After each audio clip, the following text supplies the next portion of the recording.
வாழ்வோம் வாழ்விப்போம்.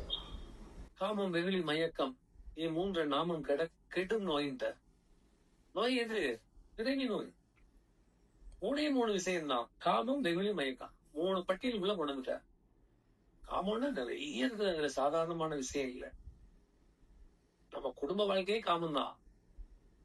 நம்ம அது அழகு இப்படி அந்த சொரியது இந்த சொரியது எல்லாம் வச்சு கதை பேசி நிறைய பேசிட்டு தெரியும்.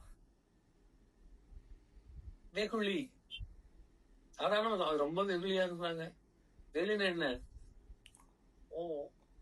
சில பொம்பளைங்க அது வெகுளிமா ஒண்ணுமே தெரியாம இருக்கிறது வெகுளின்னு சொல்லுவான். ஆனா வெகுளினா எனக்கு கோபம்.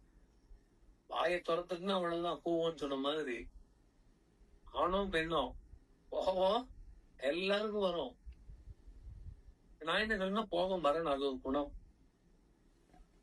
குறைபாடு இருக்க கூட எல்லா குணமும் வேணும். அப்பதான் நீங்க முழுமையாக முடியும். காமமும் அதில் ஒரு வகை, சிருங்காரமும் ஒரு வகை, கோபமும் ஒரு வகை இல்லையா? எல்லா தன்மையும் வேணும். ஆனா மட்டுக்கு அந்தந்த அளவுக்கு வைத்துக் கொள்ள வேண்டும். உங்க கர்மாக்கு தக்க வைத்துக் கொள்ள. உங்க கர்மாவை மிஞ்சிற மாதிரி இருக்கக்கூடாது. ரொம்ப முக்கியம். ஜாதகத்திலே பாத்தீங்கன்னா ஒவ்வொன்றுக்கும் ஒவ்வொரு கிரகத்தை கொடுத்துருப்பாங்க. இப்ப சுக்கிரன் எடுத்துக்காச்சுன்னா அது ஒரு பெண் தன்மைக்கு, ஆடம்பரத்திற்கு. அதனுடைய நிலை குருன்னு எடுத்துக்கிட்டா அது அறிவுத்தன்மைக்கு, குணாதிசயத்துக்கு இல்லையா, ஒரு மங்களமான விஷயங்களுக்கு. புதன் கொடுத்துக்கிட்டா புதனும் அறிவுதான். அப்ப குருவும் அறிவுதானா? குரு யாரு? ஞானி, பேரறிவு.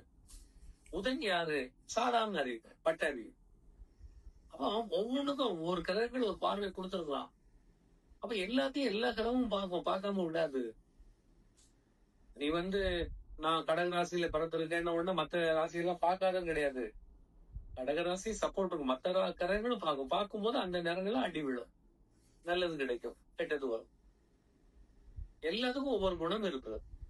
நன்றாக சிந்திக்க இல்லையா? அப்போ நம்மள ஒரு ஆள் நீ யாருன்னு கேட்டா நம்ம போல்டா சொல்ல தெரியணும். அப்ப அந்த பாடமே நம்ம படிக்கலையே. அதுதான் திருமலை சொல்லிட்டா, உன்னை நீ அறியாமலே கெட்டுக்கிட்டு இருக்கப்பா, நீ ஒண்ணும் வளரல. வளர்ந்தா பேசிருப்பிய, சொல்லிருப்பிய, சத்தியம் தெரிஞ்சதுதான் சொல்லிருக்கலாம். நீங்க யாருன்னு ஒரு ஞானிகிட்ட கேட்டா, என் பேரு ராமசாமி, நான் கிருஷ்ணன் கோயில்ல இருக்கிறேன், எங்க அப்பா சுப்பிரமணியா, இப்படி எல்லாம் பேசிட்டா அவனை தூக்கி கொண்டு எங்க போட்டுறணும்? சுடலையில போடுறோம்.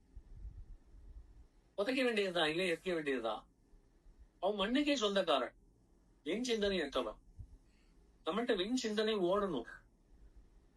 நம்ம எல்லாம் இப்போ தத்தளிச்சுட்டு இருக்கக்கூடியவங்க, வழி தெரியாமல், பிறந்த இடம் தெரியாமல், வந்த இடத்துல முழிச்சிட்டு இருக்கக்கூடியவங்க. அந்த உணர்வு நமக்கு தட்டலையே. ஒரு பொண்ணை பார்த்துட்டா என் ஆயுசு இந்த ஆயுசு இல்ல, இனிமேல் 7 ஜென்மத்துக்கு நீதான். அதே போல அருகனும் அப்படிதான். அப்ப அந்த காம ரூபத்துக்குள்ளதானே நம்ம ஆடிக்கிட்டு இருக்கிறோம். யோசிச்சு பாருங்க, எந்த உறவு யாருக்கு கை கொடுக்கும்? அப்படி பார்த்தா உங்க அம்மாவுக்கு பாட்டி எப்பவுமே போயிட்டாங்க, உங்க அம்மாவுக்கு அம்மாவும் போயிட்டாங்க, உங்க அம்மாவும் போயிட்டாங்க. யாரு இருக்கிறா? நீ இங்க கதை விட்டுட்டு இருக்க 7 ஜென்மமோ.